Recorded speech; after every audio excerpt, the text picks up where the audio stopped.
आप इन्फोसिस का preview दिखाइएगा producer साहब। हमने इन्फोसिस के नंबर्स कैसे आ रहे हैं, एक बार उसका प्रीव्यू बना हुआ है, एक बार ज़रा वो दिखाइएगा। महेश भाई से एक बार ज़रा हम आईटी का ही स्टॉक लेते हैं। महेश, ये टीसीएस के नंबर्स तो आए ठीक, लेकिन मार्केट का मूड ख़राब था, थोड़ा एफआईज माल बेचने पे लगा था ऊपर से, तो बाज़ार को यहाँ तक आना पड़ा और टीसीएस ने परफॉर्मेंस नहीं दिया। अब सेकंड कड़ी, एक बड़ा प्लेयर और है इन्फोसिस, अपने नंबर्स लेके आना चाहता है मार्केट के अंदर, आज ही आ जाएंगे इसके नंबर। सर जरा आपकी कैलकुलेशन क्या कहती है, आईटी पे ट्रस्ट ना करें अभी भी, क्योंकि टीसीएस के अच्छे नंबर आने पर भी कोई फायदा तो मिला नहीं। मॉर्निंग डिब्बी जी, आई थिंक दो पहलू है इसमें। पहली चीज आई थिंक जो गुड टीसीएस के मॉर्निंग सर। आंकड़ों का अनुमान था और जो नंबर्स डिलीवरी हुई है वो बेहतर हुई है than what analyst were pegging in. Specifically EBIT margin को लेके जो 26% का आंकड़ा आया और जो टीसीवीज 13 बिलियन के ऊपर आए थे।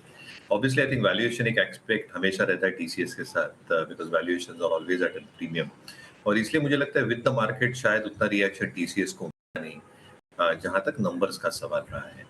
बट दो चीजें for the entire tier one pack itself, I think जैसे डेटा पॉइंट्स आ रहे हैं यूएस मार्केट को लेके, स्पेसिफिकली नॉर्थ अमेरिका, जहां इन्फ्लेशनरी डेटा अभी भी काफी स्टिकी लग रहा है। जो रेट कट्स की हम सिलसिला की बात कर रहे थे 3 या 4, that is probably come down to 1 और 2। और इसलिए आई थिंक जो बीएफएसआई और मैन्युफैक्चरिंग सेगमेंट है, जो एक लार्जेस्ट कंट्रीब्यूटर होता है आईटी क्षेत्र के लिए, यहाँ पे थोड़ी स्टिकीनेस रह सकती है ऑर्डर टेंडरिंग में।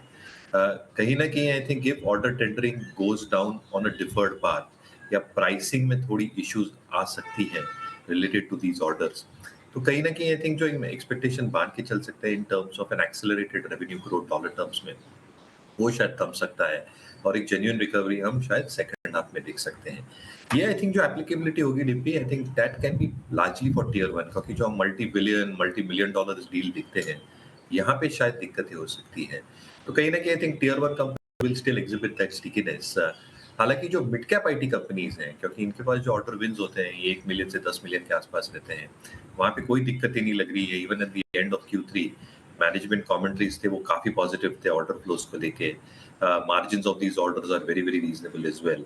और जैसे आई थिंक एक ट्रांसफॉर्मेशन हो रहा है स्पेसिफिकली जनरेटिव एआई में, क्लाउड कंप्यूटिंग में, विद दीज ऑर्डर साइजेस, जो एक बिजनेस की एक ट्रांसफॉर्मेशन कैपेबिलिटीज हो रही है यूरोप में, अमेरिका में, तो I think mid cap IT companies का दबदबा अभी भी चालू रहेगा। कहीं ना कहीं आई थिंक वैल्यूएशंस और लेट स्टेज बेसिस हैं जैसे हम देख रहे हैं मार्केट्स में इंडिया में मिड कैप सेक्टर के लिए, बट लार्ज कैप्स में शायद अर्निंग्स थोड़े स्टिकी रह सकते हैं, मिड कैप्स में आउट परफॉर्मेंस कंटिन्यू रह सकता है।